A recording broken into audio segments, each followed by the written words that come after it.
on the part of the County Assembly for having to engage this distinguished assembly in all these processes. It is not out of the own making of the County Assembly. It is a call of necessity. Necessity has dictated that we must come before you as and when time and situations and circumstances arise.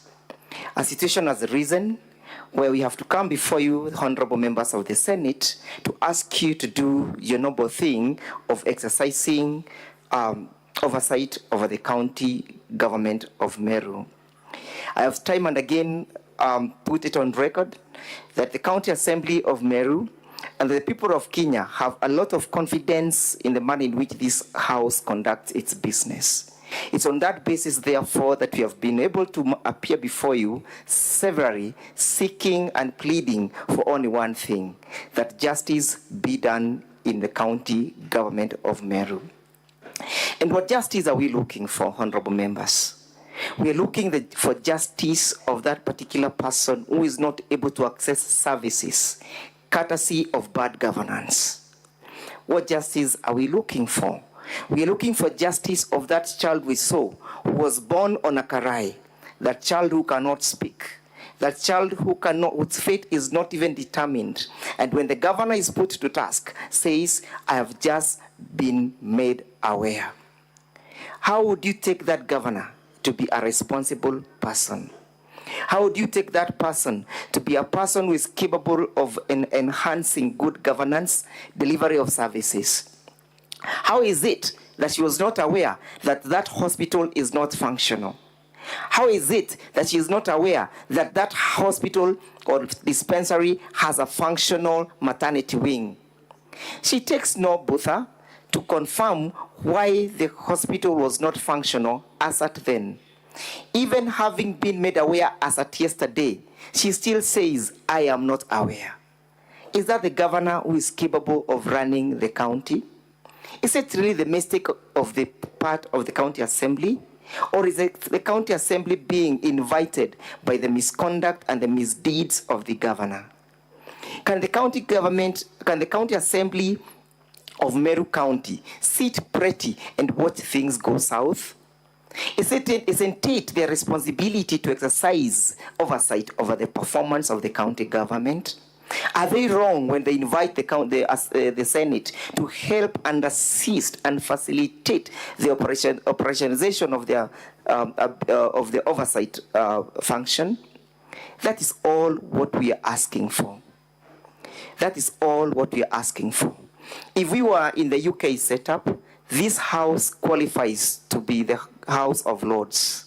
It's a House of Lords because it's capable of determining where the truth is and where the lie is.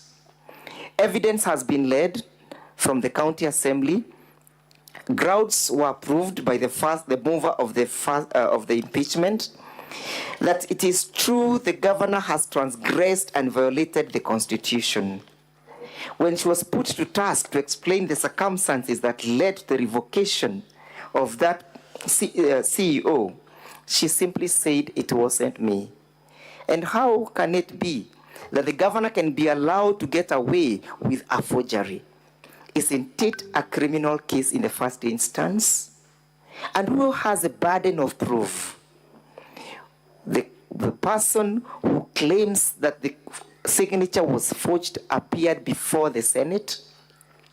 Her evidence was put through test by cross-examination, and clarification and verification was sought by the members of the Senate. Who then is lying? Is it Linda Kiome, or is it the governor?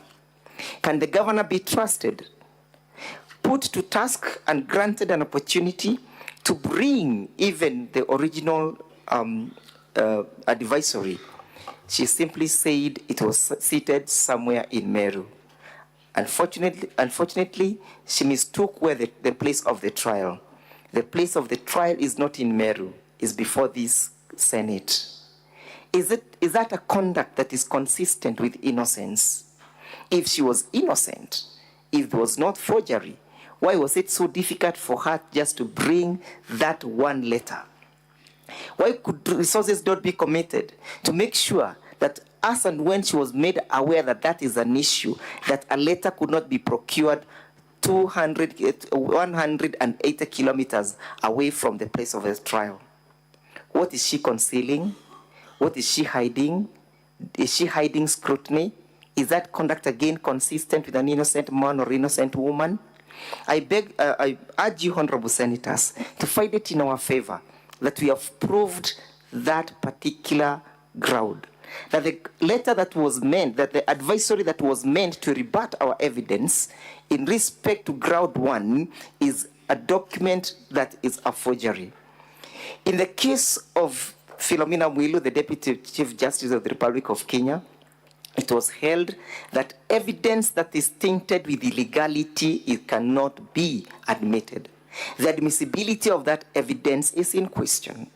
And having read the case of Wambora in the Civil Appeal number 21 of 2014, the Court of Appeal suggests that this is a quasi-judicial process.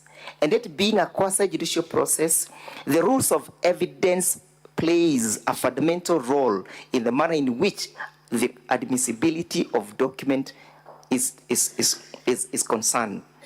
I sought leave of this House to have the document placed on record. They took no initiative. Why? Because they wanted to conceal the lie. They wanted to conceal the offense of perjury. They could not withstand the embarrassment that a signature was lifted. It matters not whether the governor is an IT guru. It matters not whether she's techno-savvy. It matters that a document was brought before you that is as a result of a forgery. We seek that you find it in our favor, that that particular ground was not defended, it was not controverted, and that the ground suffices to meet the test laid down under Article 8181 as read together with Section 33 of the County Government Act. And then what is the threshold in terms of that particular charge? The threshold is that of, it lies between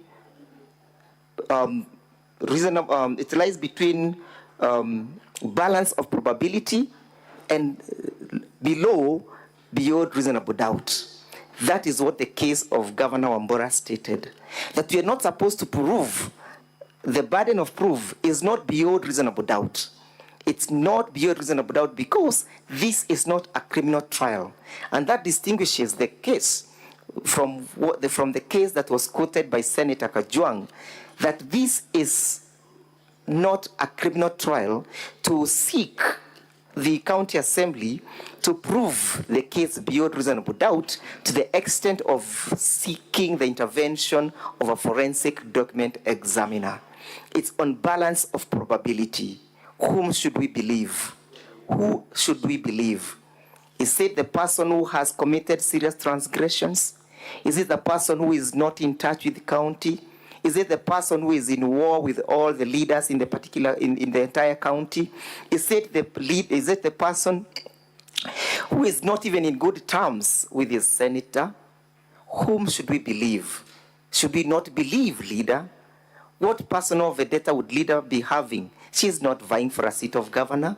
It matters not that whether she was a running mate to the previous candidate or not, but it matters that an offense was committed. We urge you, honorable senators, to find that, that in revoking the appointment of CPA Virginia Kawira, Governor Kawira violated the Constitution. She violated Article 10 of the Constitution on the question of the rule of law. She violated Article 27 on the equality before the law and the equal benefits of the law. That Virginia was not subjected to equal protection and equal benefit of the law under Article 27. She equally violated Article 50, that she was not given a fair trial or a fair opportunity to defend her case. When put to task, she attempts to become a linguistic, to purport to differentiate between removal and revocation. When tasked to read the provisions of Section 58 and Section 59 of the County Government Act, honorable senators, she simply could not distinguish.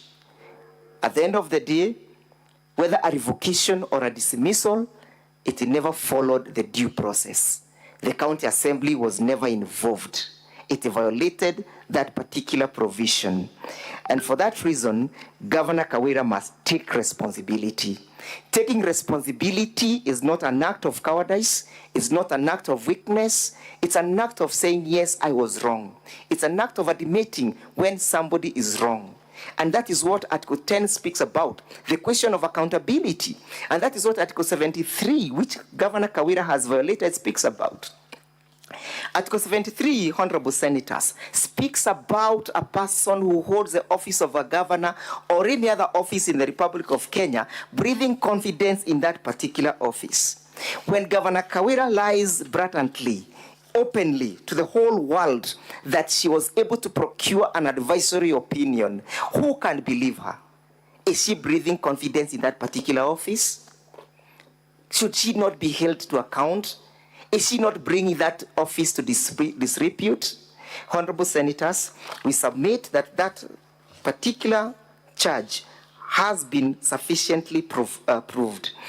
On the question of the appointment of the chairpersons, again we prove that we have been able to dispose of our burden of not proving this allegation beyond reasonable doubt, but on balance of probability, that yes, Governor Kawira has crippled the operations of the Meru County by blatantly failing and ignoring and or neglecting to execute her functions as the chief executive of Meru County.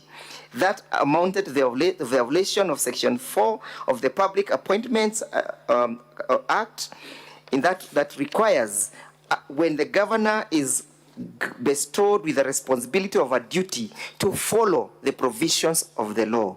Can she be acquitted? How many times is Governor Kawira going to commit transgressions and get away with it? How many times? When she gets away with the transgressions, where do we leave the people of Meru County? Do the people of Meru County equally deserve justice? Should there not be a balance between the people of Meru County? Where should the balance lie?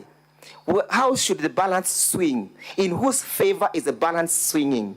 I suggest and propose and submit that the balance swings in favor of the people of Meru County. They deserve justice before this house. They are crying out for justice.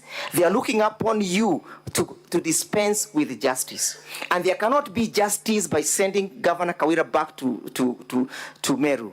The only justice that can be served, I suggest, is telling her you have failed in your duties, you've neglected in your duties, you've violated the Constitution, you do not know what the Constitution dictates.